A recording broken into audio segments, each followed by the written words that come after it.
Hey everyone, welcome back to the Team Upside Talks podcast, a show where we explore students' journeys through education and try and extract some of the key lessons that they've learnt along the way.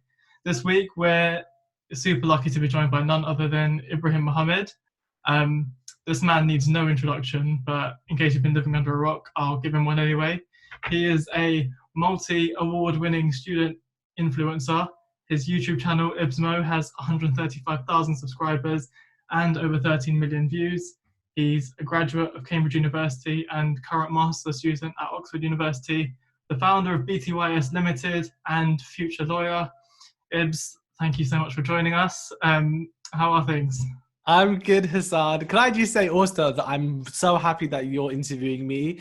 I wanted to kind of show everyone our earlier messages of, when our relationship started. Me begging it when I was getting my results. I remember, so this is when I was in my first or second year. I was in my second year and you were applying. So I remember the message you sent me when you were like, oh, I'm going to apply for Fitzwilliam. Oh, I had my interview.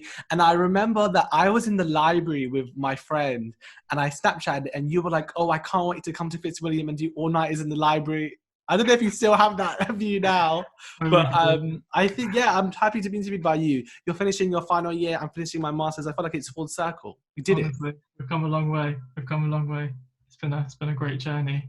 I know you're a busy man these days, so we'll jump right into the questions.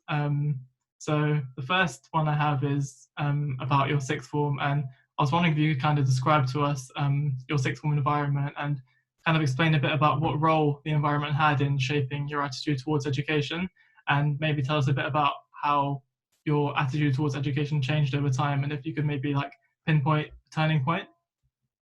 So my sixth form that I attended was B6, Brookhouse sixth form in Hackney, East London. To kind of, wrap up in one word, the environment, maybe that's like something I would use to describe it. It was rubbish, with all due respect. It was just so crazy, and I absolutely loved it. We had things like a smoking area in the front. What sort of form has a smoking area in the front? That's the first thing that investors are going to see, a smoking area. We had we were playing music like dance hall, bashment music during the break times in the canteen on speakers. People would argue all the time. There would be fights. There would be weave. I'm being deadly serious. There would be weave on the floor almost every day from a fight. There'll be boys arguing, and I somehow thrived in that because within this craziness, there was a very small cohort of us who were just really kind of determined students to do well. And I think a lot of the thing about B6 is it was a sixth form for kind of, I want to say misfits in a way, and I was one of them. And it kind of, we needed to be surrounded by people who were like us, who were also poor, who were also like ethnic minorities, and who were also struggling and who had no idea what was going on. We needed to be surrounded by each other to empower one another to then realize what we wanted to do. And I was kind of one of the ones who kind of thrived there, and I did really well. I think a changing point for me was I did A-level sociology, psychology, English and media AS in my year 12. And I had a sociology teacher, Jill Bucock, who said to me this sentence in class that's always stood by me. I was just doing a lot of work that week, and I went to two of her lessons. I basically went to the first year 12 class that she was teaching and the second one, just because I wanted to do the same lesson twice because I enjoyed it. And she said to me, "We are going to make a sociologist out of you." And I remember exactly where I was on the back of the class. I remember my view, because that was the first time someone kind of ever said to me, you can be something, you can be this. And that was, I think, a turning point for me. I was like, I'm going to become a sociologist and I'm going to do her proud. And then, through mock grades and then just, a lot of revision, I just became an A grade student, and I did really well, and then got the highest grades at the college saw that year, and then boom, went to Cambridge. Oh, that's amazing. It's amazing that line she said to you really stuck with you, and it leads quite nicely onto my next question, which is about mentors. A lot of students we speak to talk about how important it was to have mentors in the school environment that pushed them, believed in them. Could you tell us about some of the mentors you had during your sixth form / school experience, and how did you kind of come across them, and like what kind of advice do you have for students for seeking them out within school? So secondary school, I had no mentors, like without a doubt. I had no mentors at home or in school or in my family. Just I had nothing. Sixth form, I think similarly, I didn't have that many mentors, but I did have again my sociology teacher. I wouldn't say that she was a mentor for like, let's make you become a Cambridge student or a YouTuber. But she was just a mentor that kind of said to me, "Are you all right? Like, do you want to talk today? Is everything okay at home? Do you want to just, do this revision textbook? Or do you want to just do you want help with this essay?" And I felt like she just became a really nice teacher. And I would say that I think for me, it wasn't that she was a mentor. It was more that she was like a alternate parent role. I call her my fairy godmother, because she just kind of showed me that, be who you are, be passionate, be funny, make sociology sassy. And so I think through that, then things went well. But honestly, I don't think I've ever really had a mentor, and I don't think I even still have mentors now. That was a problem when I was applying to Cambridge, I was applying to uni, because all I wanted was to see someone like me or to see someone relate to me. Even now, Hassan, I'll be honest with you, there are times that I'm like, I just wish there was someone who also went through what we went through and is here and can like relate to me. No, I don't know. I feel like sometimes there isn't, and that's a downfall. What do you do when you want a mentor? You want someone who comes from that free skill mill background, but maybe is also in the legal world. You want someone who also is as feminine as you. And the reality is that sometimes you might not have a mentor. And so for me, I became my own mentor. I just kind of was inspired by the hustle. I was inspired by wanting to just do well. And so I kind of just have stood by myself. In terms of people I look up to, people who are role models, I think I take a lot of advantage from people from social media. But again, not really educators, just more personality people. I remember watching a YouTuber called Luan Legacy, who was just this feminine Asian YouTuber. That was it. Nothing to do with education, but he was just a role model. I also had a few fictional role models as well, TV shows I used to watch. Don't know if you remember the show called Glee. There's this kind of, now we know she's a racist, but there was someone on there who was Leah Michelle. She was a role model for me because she was just, I don't know, like her character was a goal-getter. So I didn't have real role models, but I did have fictional ones. In terms of a mentor, someone who was there personally, who saw everything with me, I had to do that myself. But that's what encouraged me to do YouTube, because I knew that I could be that for somebody else. So if you want to have a mentor and you can't see one immediately, look online. And even look in fiction. I know that sounds crazy, but look fictionally as well. Yeah, no, I think it's definitely an understatement to say that you've been that for other people during the last few years. Who was your role model? My role model, I would say, again, not necessarily like a role model figure, but someone who I really felt supported by was my English teacher. She helped me a lot with my personal statement in terms of like giving me ideas, other like alternative routes to look inward to like explain why I wanted to study history. And I think without her, I probably, my personal statement wouldn't have been as good as it was. Obviously, there was your YouTube videos helped us all a lot. Like me and my mates in sixth form used to just like watch them and talk about them, and like, then I'd go home and like DM you. Is there a fictional role model you had? Is there someone that maybe you watched from like a TV show that you were like, oh wow? Have you ever had that? Not that I can think of, but I think it's a really powerful point you made about how like it doesn't necessarily have to be an educator, but different people can like kind of feed and support different parts of your personality. I think that's a really inspiring message. So yeah, I imagine like your YouTube career is like a really proud achievement for you. So I was wondering if you could like talk a bit about what to you is like your proudest achievement during your journey through education so far, and why. So I think there's two. The first one, which is the biggest one, will always be my A-levels. I think I framed mine. People think this is really arrogant of me. And do you know what's funny is when people used to be like, oh, what tattoos would you get? I used to say like I would get my A-level grades. Everyone would be like, what's wrong with you? But the reason why is because I think for me, like it just represented hard work and discipline. This was before like social media or before kind of anything really took off, or I don't know. Now we have a lot of like initiatives out there to help students, but back then there wasn't anything like that. It was literally just me, my textbooks, and the library. And I think for the first time, I saw what my brain can do. I saw how I could act. I saw that when I don't have internet, I don't have money, like how would my life be? And for me, it kind of just said to me that regardless of where I'm in life, let's just say YouTube ends tomorrow or like my degrees fall somewhere, I will always have that kind of A-level work ethic. I know that I'm capable of that. And then to be the kind of only one in the school to get really high grades, the fact that I also was feminine, I think really like made me proud, because I'm happy it was like a feminine boy who did. I'm happy it was someone who kind of was excluded for a lot, who was able to get good grades. So my A-levels would always be my biggest achievement. And then I think being accepted into Oxford was quite important for me, because when I was at Cambridge, of course, I always would say I deserve to be there, but you always have those doubts. And I think being someone on social media, there will always be these comments, you know, you only got in because you're brown. And I've even had some comments from people in Cambridge who be like, you're the tokenistic brown student. And sometimes you think like, is that like kind of true? So to get in, like, again, essentially, I think it reinforced me that like I do have what it takes. And, you know, doing the interview process again and the application process, even being here. So I think that represents a big part of me, because it wasn't a mistake. It wasn't an accident. It was because of like hard work. Sometimes you need reminding to do that. So that was probably my second. Yeah. No, I can imagine how proud that must have felt, because it's the classic imposter syndrome thing, isn't it? Where you feel, oh my God, did they make a mistake with me? You know, was it a fluke? You know, is my boss sitting there in his office just thinking, wow, like why did we let this idiot in? Which is the kind of stuff that goes through my mind sometimes. The thing is, though, I never had imposter syndrome, like in terms of academics. I never thought that I wasn't academically capable, because Hassan, we literally come from some really rough schools and we got the grades that were needed compared to individuals who went to like literally some of the best schools and probably got the same grades, maybe even lower sometimes, maybe even higher.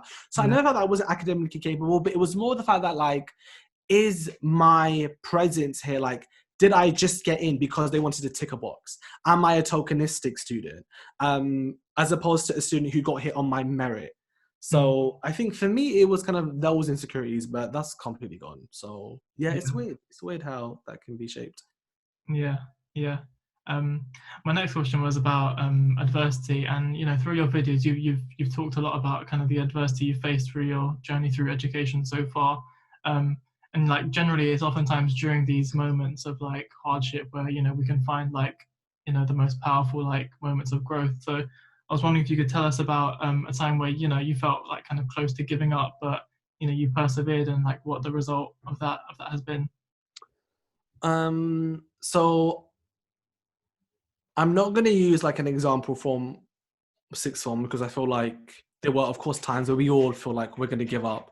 And I think that's normal. That's a normal phase. The example I would give, and maybe you remember this, is I'm going to talk about my final year when I was in a relationship. And when I got dumped. And the reason why I want to talk about it is because I was in such a good position. I was at one of the best unis. I had so many amazing friends, and I had a really good platform, and things were going really well.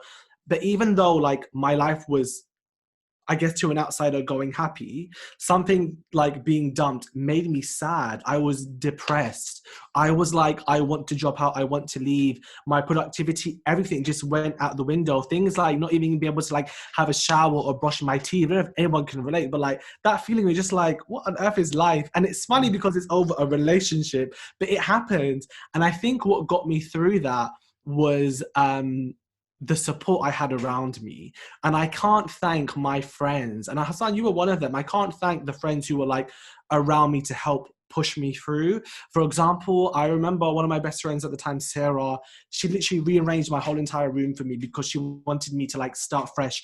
I had friends come from London to Cambridge, you know, just to come and see me on a night out. I had friends message me, I had staff members message me. And for me, it highlights that you are just as strong as the kind of community you surround yourself with. So as well as, you know, powering through individually, which, you know, I've done, this time I was powering through with the help of others. And that had never happened to me before. I never really had anyone encourage me. Like my family said, you can do well. So it was nice to see that like I have some really amazing people in my life. So I was able to persevere through the help of others. And that's why sometimes you have to kind of be a bit transparent. You have to, you know, rely on people at times, which is scary to do, but, you know, trust people, be open to people, and just, you know, learn to kind of make a lot of friends. Yeah. Did relying on your friends during that time kind of influence the way you kind of manage your relationships and friendships going forward? knowing that you had them in that time and you could really rely on them. 100%, because initially I wasn't going to rely on them. They kind of surprised me with how kind they were. I was like, oh, I didn't expect someone to do the dishes for me. I didn't expect someone to come all the way from London to help me out, to make me feel better. So it definitely made me realize how lucky I am to have, or blessed I am to have good friends. That it made me want to do the same. And so I learned to appreciate those friendships and do things out of kind of acts of kindness, acts of service to help those friends back. It made me a much better human and much better individual. We love to see it. We love to see it. So my next question is, if you could change one thing about the way you were taught or what you were taught, what would it be? This is a hard question. I think one thing that I wish I learnt earlier. Do you mean like in terms of my sixth form, or do you mean in terms of just generally? Or It could be anything. It could be uni or just even like life lessons, I guess. I guess I wish that I was taught more about how the world of work kind of works, the importance of kind of like job applications and networking. I feel like I learned that later on in my life, and my channel really helped me. But at times I feel like if I did not have my channel, where would my network be? So I wish I was taught more things about kind of professionalism a bit more earlier on. But to be honest with you, I wish I was taught how to code. I feel like that seems really important now. Yeah. But to be honest with you, I feel like I'm more than willing to accept that there are so many things I don't know about, and that, learning is a lifelong thing. And, one thing that I didn't know back then, I'll learn next year. Could be the most basic thing for you, I guess, is cooking. Once upon a time you know how to cook and now you're a chef. For me, it could be one thing that I learned, I think, even at uni, to do dishes, to be able to wash your clothes properly, to be able to like tidy up, to learn how to cook. You learn these things later on. So there's nothing really that I wish I could go back and learn.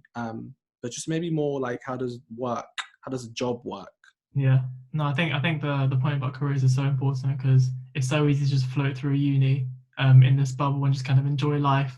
And all of a sudden, I know for me it kicked in, getting sent home from Easter when the pandemic kicked off. I was like, oh my God, like I've got nothing on my CV and I need to get a job next year. Like, what am I going to do? And luckily, like, I managed to pull some strings and I'm in a much better position now. But I'd say one good thing is that there's been a lot of other kind of similar social enterprises to us popping up that are more career focused. So that's been really good. Yeah, so things like the whole spring weeks and stuff like that. Now, like, whenever I'm talking to like a room of like year 12 or year 13s, some of them will be like, I've worked at this bank, I've worked at this firm. I'm like, when I was in year 12, I was watching Ben 10. I wasn't doing all of this kind of career stuff. So I guess I wish I was taught more of that. Yeah. But having said that, you're right. There are so many societies like this that are coming up and helping out. So yeah. And more I'm getting A-level students adding me on LinkedIn, which is crazy to me. Same. I'm like, there should be an age limit. But no, I get it. Yeah, LinkedIn is really popular now with year 12's head boy. I'm like, what the hell? No, good on them. You gotta build your personal brand. So my next question is about like kind of uni as a whole. So, aside from, your degree itself, which obviously you're hugely proud of, could you tell us about some other kind of valuable things you took away from your time at Cambridge to kind of help guide students in terms of like what they should look for from the uni experience, aside from the degree itself? Coming to a very white environment, I think, was a blessing and a curse. It's scary. Not just a white environment, but a very rich environment as well. Even when I see Pakistani students or Bangladesh who are like privately educated, sometimes I think, how does this happen? And the fact that the majority of Cambridge students are like that, you can't even deny. You'll see like a few brown people like, oh my God, I can relate to them, and then you hear that they have a 5-bedroom house in like Kensington. You're like, oh my God. So that was scary. But what that taught me was that there are so many individuals in this world that are still willing to help you. And sometimes just because they come from a certain school doesn't mean that they are going to work with you or against you. For example, just, if I come from a private school, that doesn't automatically mean that I'm going to kind of hate working class students or hate working people of color, versus if I come from a state school. Do you know what I mean? You could have people on either spectrum who can either support you or hate against you. So when I first went to Cambridge, this is a story that I tell quite a lot. There was a private school student, his name was Ben bless Ben, who went to St. Paul's. And I just did not like him for the first 2 weeks. I don't know what it was. I feel like I had to have this guard up. And I think a lot of us are taught like Cambridge is full of private school students, beware. And so I was like, I'm not talking to you. And at formals, God, I'm such a horrible person. When he was talking to me, I was like, bye, like I don't have time to talk to you. And I hated that because eventually what happened was Ben was such a really big encouragement for me, like a really big source of encouragement when it came to like doing access work. So I kind of learned to treat everyone like the same, treat everyone individually, irrespective of this school. But I also think that I learned how to be a leader, if that makes sense. Being vice president of the student society at Wolfson was one of the best achievements ever, because it meant that I was kind of on these council meetings where you're talking to the master, the bursar, the president, the senior tutor. You're in a massive table in gowns. We have to wear gowns for these meetings, and everyone's white. Like everyone is literally white, and you're there like, can I raise this issue about BME things, please? And when I first used to do it in the first meetings, my heart, I honestly thought I would have a heart attack because I would just beat, and I would write it down on my laptop and like repeat it and keep reading it like a script. I sometimes even tell the other student there, I would mention them, but hey, I'm going to speak now. Like, please clap for me, or like, please like do something. And it was so scary, but I learned how to do it. And I think, you know, practice makes perfect. And then now, 2 years later, now that I'm, you know, at Oxford and I'm the BME officer of St. Anne's, I'm the MCO BME rep, where I literally have meetings so many times with 20 white senior staff members, and I don't really feel intimidated at all, and I feel so confident to talk, and I almost feel empowered by that, and they kind of appreciate that as well. And so one thing I learned at Cambridge, which was to claim your seat at the table and speak confidently. I never learned that prior to that. The final thing is to be organized. This is one of the biggest secrets I think a lot of students have at Cambridge is their parents taught them how to be organized. Their parents taught them that on the holidays, you do this, you apply for these jobs, you network here. We were taught to, you know, go get a job working in Primark. Where did you work? You work in H&M, didn't you? Yeah, go get a job working at H&M. Meantime, like, these lot were doing all of these kind of, you know, internships and learning how to write emails and stuff like that. So learning good, you know, administrative skills, I think was really important. Whenever I'm doing like an access event, I think people think that I'm very flazé-da, I'm very chill because of my personality. But behind the scenes, when it comes down to organizing it, I'm very like, send me the email, send me the questions you're going to ask, send me this, send me that, like have everything registered, where's your to-do list? And even now that I work in media, there's a few projects that I do with like adults, you know, for example, like we're doing a podcast with this producer, and I'm just sometimes baffled at like, where is the organization? Where is the logistics? And organization is key. And Cambridge taught me that for this world to succeed, you need to be organized. And like, so organization, claiming your seat at the table, and also just treating everyone with respect and not expecting too much. That's what I learned. Cambridge honestly was I think I had the best experience there. I think those are all such like amazing points. I can especially relate to the one about you know, learning to appreciate being like a minority in like a majority white institution, because now I'm in a position where I'm kind of looking to go into marketing, social media, PR, and those sectors are also very white dominated. So we often talk about the Cambridge bubble, this place is so cut off from the world, but you know, I've come to realize that it's actually not. You know, the kind of like racial makeup of this place is not too dissimilar from a lot of like work environments. Yeah, so, work environments. Yeah. Yeah, and I think being here is really like you said, has helped me to kind of like lean into my voice and like learn to really claim it. When I've been on internships and stuff like that. So yeah, I think that's a really good point. But yeah, my next question is, how would you describe the jump from A-level to university? And you know, was it something you felt prepared for? How did you kind of navigate it? I remember being told that the first year of university is easier than A-levels. And I think that, honestly, that's true, even at Cambridge. I think that the organization is different. But for me, my A-levels were very independent. I remember stressing a lot. I had no certainty what I was doing next year. There were times where my psychology teachers at A-level were absolutely rubbish. I would self-teach myself. So I was really by myself during A-levels. Again, why it's a proud moment. So when I went to Cambridge, I didn't really feel that much of a jump. I think academically it's crazy. You know, you don't read the textbooks, you read the books. You know, you don't read the summaries, you read the actual books. Yeah. academically it's a bit hectic, but I think in terms of the energy that you are going to be putting into university compared to the energy you put in year 13, it's very different because, like I said, there's more on stake at year 13, you know? You're already unsure about what's happening the year after. Once you're there at first year of uni, once you kind of get over that initial, I'm new, you get over those initial stages, you get over that initial hard reading, that reading list in the first week, I think you can find your comfortability. So I think that it's going to be difficult because it's going to be a culture shock, but academically, I think that it's not too much of a crazy jump. I think what would help with learning that jump is things like, again, being organized, also managing money.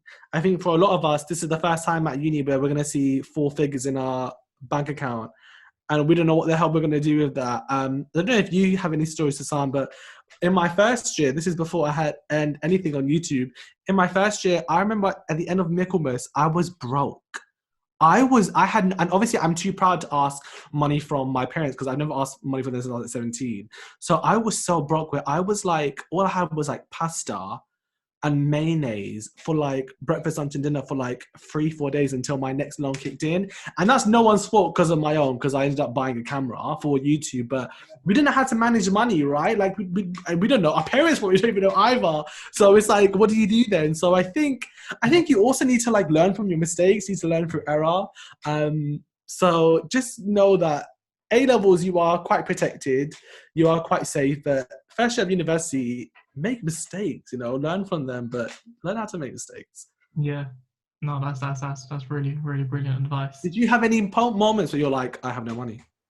See, I had that the summer before uni when I had my first job, because I'd never had like that much money coming into my account before. And like I was working in H&M, so I was working with clothes, I was doing transactions like, you know, like however many per minute. So I think money just started to, you know, lose, like I just started to not see money as real. And like I just developed a bit of a shopping addiction and just started buying so many clothes to the point where like I got to the end of my work and I had not saved that much, but like I had a banging wardrobe.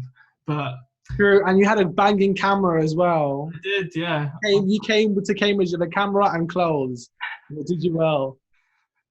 Yeah, but yeah, I think that was my money moment. But yeah, my next question is, as someone who has now experienced Cambridge and, you know, the other place, could you kind of tell us about what your expectations of Oxbridge were before you arrived, and whether it lived up to these expectations? Like, in what ways did it exceed, and in what ways did it maybe disappoint you? I'll start off with disappointment first. So I think that I am quite shocked still to this day, and more with Oxford than Cambridge. They don't know what the hell they're doing when it comes to diversity sometimes. And Oxford more because I'm like, it's 2020 when I matriculated. Like, why are you behind? Which, by the way, between us, you know, this is Cambridge when it comes to like access diversity. This is Oxford. Oxford are way behind. And sometimes you hear things like, oh, Cambridge has 24% BME, Oxford has 23%. You think there's only 1% is nothing. That 1% is really big. That 1% can be a whole like room full of people that can change your life. And so I'm disappointed with how Oxford have handled some of the diversity schemes, initiatives. I'm also disappointed, I guess, even with Cambridge. When I worked on the Sutton Trust Summer School, I was managing some events and they didn't even know how to like approach diversity. I'm sometimes quite baffled. And I think I'm baffled because, of course, we need to educate people, but there also is the internet. You know, it's also sometimes free when you work at universities, yet they still don't know. But at the same time, it benefits us because it means that as people of color, we kind of have a platform, we kind of have like a specific thing that we can help with. So one thing I've been disappointed is the diversity, which was below my expectations. I knew it would be bad. I didn't think that staff would not know what the hell they're doing as well. One thing that blew my expectations was just how passionate some of the kids here are. The stories and the talks and the discussions that we have, it's amazing. And I think I missed that because remember, I took a year to do law school after Cambridge. So I had a year before Oxford. And just the other day I was talking to my flatmate and we were having like a good 1 hour discussion about her dissertation, which is looking at like the power knowledge of literature.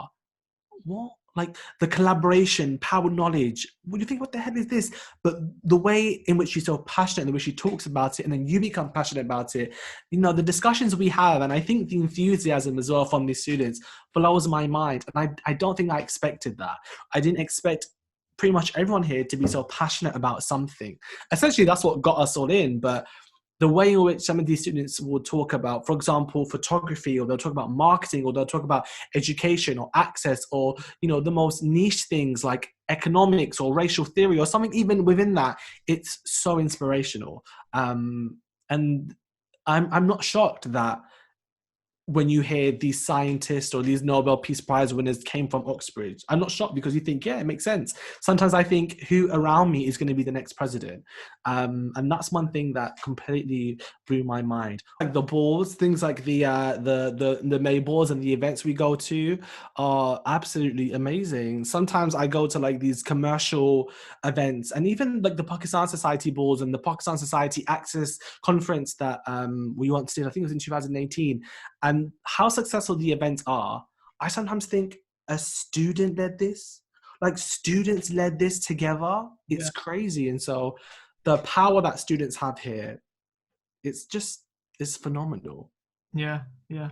I can definitely relate to you on the point of like some of the conversations you end up sitting in on or having. I think those are the moments where I've really thought, wow, like I'm really out here. This place is mad. But yeah, next I'd like to talk to you about like your relationship with social media, because social media has obviously been a huge part of your journey through education, especially in the latter part. So with the benefit of hindsight, how did your relationship with social media change as like your YouTube channel exploded in popularity, and you were forced to juggle the roles of student and influencer? So I would say that social media has been one of the best things in my life. But as I'm growing older, I think that I definitely hate it. Basically, remember that I grew up in a very weird environment. I was the kind of only feminine boy. I wasn't similar to anyone in my family or the area I grew up with. So I was bullied a lot. I literally used to hate like life. I used to hate waking up and stuff. So social media was my safe haven. And it could be so small, like just YouTube, because YouTube wasn't, you know, that popular like 2013. But, you know, it could be just YouTube that became like the place I look for comfort. There were times where, like, at the end of the day, when I'm stressed at school in sixth form, I would go on YouTube and type in, you know, uni vlog or like, or room tour or like university life. And I would watch, I think at the time, Simon of Physics. I don't know if you remember him, this guy from Oxford, you know, he was making videos, and I loved that. And I would watch even American YouTubers talking about studying, and, you know, and it became my medicine. And then that's what I started to do, and then I became other people's medicine. And so I absolutely loved that journey. And my role on social media, and I said this for my first video, was to get one student into Cambridge. That was literally the goal. That happened very, very quickly. And then once that happened, I was like, okay, so now what? Like, now what do I do? My YouTube channel has helped people get in, and it's not one, it's, you know, it's hundreds, it's thousands of messages I've gotten. You know, I've gone to this uni, this uni, this uni. I feel like I've reached my goal. Now what? So then I was like, what do I do? All that creativity that I had to make this content to inspire people, it's done. And then what's happening is I'm loving social media, but my grades are kind of slipping here, you know? Yeah. I'm embracing social media. I'm becoming my own manager. I'm, you know, working with businesses, and I'm working with like companies and doing little projects, but I can't reply to my own friends, you know, and I'm also doing bad in terms of school at Cambridge. I'm missing out on all these events because I'm trying to vlog it and edit it. So I found it really hard, if I'm honest with you. And then it came to a point where I was like, just live in the moment. And this happened, I think, at the end of second year. I was like, just live in the moment. Don't take your camera with you to all the balls. Just go and live it.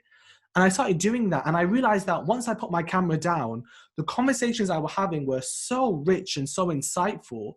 I loved that. And then the student YouTuber genre became very political. Hassan, there have been so many times where I've been like told from networks, if you want us to work with you, don't talk about diversity, don't talk about anything about critiquing whiteness at Cambridge, keep everything PG friendly, because that is how you're going to make money. And I remember in second year, I had to decide, like, do I want to work with this network Mm. and kind of PG myself? Or do I want to, be authentic and call out institutions when I need to call out and raise awareness? Yeah. And so I picked the latter, I picked that. And then I saw everything change. I saw like a whole new genre of YouTubers being loved and being celebrated. And I was here like, well, why isn't my work doing that? Like, why can't I work in this video? Why can't I do this sponsor? Why aren't I invited to this event? And then it was because you were talking about really, at the time, controversial things. The Black Lives Matter movement highlighted that more, because when I was talking about kind of the importance of ACS and Pakistan students at the time, brands hated that. But when Black Lives Matter came, it was like, yes, that was seen as something that was like political activism, political social media performative activism that they loved. If I mention the word Palestine now, bye, like that's it. Yeah. If you mention what's happening in China, in concentration camps, bye, that's it. And it's annoying because I'm like, we're students. We advocate for equality, diversity. We advocate for thinking. But for me to be a successful student YouTuber, a study tuber, I have to throw all that away. And I've had so many thoughts. I've had so kind of a lot of things about self-doubt, but I'm like, I don't know what I want. And I'm also not blind. I see that now. My channel is almost going downhill. My social media presence is going downhill. I'm not really that popular anymore. My videos don't get enough views. I also see that I am literally putting in such little effort now. And it's because while my channel is going down, my personal life is going up.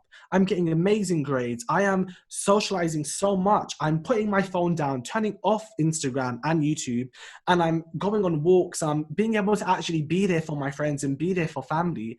And I love that. So one thing is going down, one thing is going up. But my fulfillment, feeling happy, is also increasing. So I feel like my experience with social media is definitely changed. I needed it to be my safe haven, the place to kind of keep me to give me comfort. But now I feel like I'm literally ready to spread my wings and fly. I feel like I'm ready kind of to lead the nest and put the camera down and do something else. Social media will always be something that kind of platform to me, and YouTube, of course, but I'm doing other things now that I think are, my personal opinion, equally as successful, that are bringing me more joy, that I'm being looked at, not a YouTuber, not a personality, but someone who's actually educated. And I love that. But then where does the money go? One brings money, one doesn't bring money. So what do you do? So it's weird. Social media is weird. And the strength of having YouTube channel was it brought me to, for example, meet you. Suleiman I know because of YouTube. The majority of people at Cambridge I know and Oxford is because of YouTube. So it brought me so many amazing individuals. Yeah. That how can I not love it? But I think I'm at a point now where I'm growing up. I'm getting more serious about my professional career.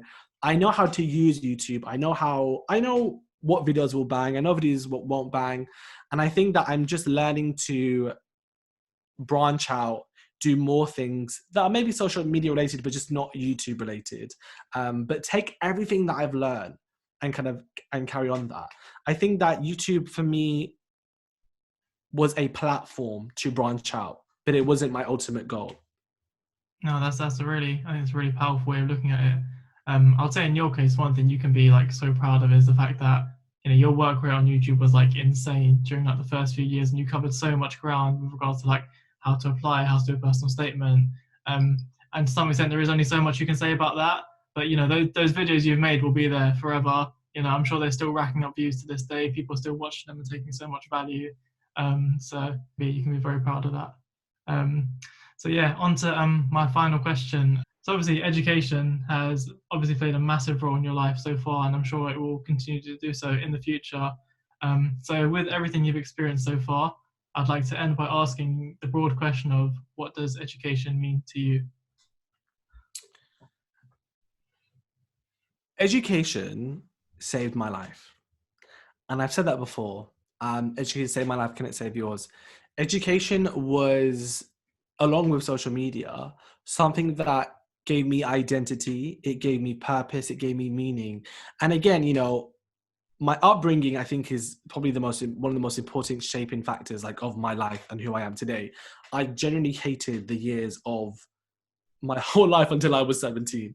And I hated secondary school so much.